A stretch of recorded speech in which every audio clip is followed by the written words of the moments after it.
Good morning. Yeah, we are out here right along the shoreline in Guilford. Now, like you guys have mentioned, as we continue through this morning, the tides are going to be going back up, so we'll have to worry about some flooding. One thing to note over the last couple of hours that we've been sitting out here in the parking lot is the waves have been, they've been pretty steady. They've been on the larger side, especially for Long Island Sound.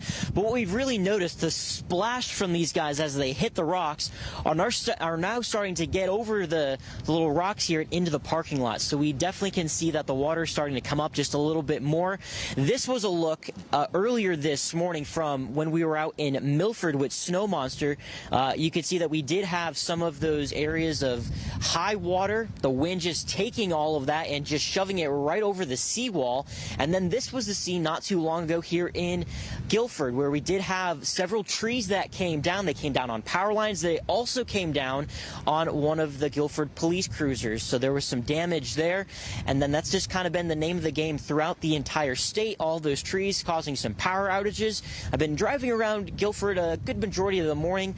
From what I saw, a lot of the lights here have still been on, but of course, for those areas that saw the trees come down, well, they caused some of those power outage issues. So for us now, as we continue on through today, we're still going to notice some breezier conditions out there. And as we go through the next few hours, maybe see that wind increasing a little bit in a couple of spots, but all eyes are going to be on the Sound as we head through this afternoon as we get closer to high tide. For now, here in Guilford, I'm meteorologist Anthony Carpino, NBC Connecticut News.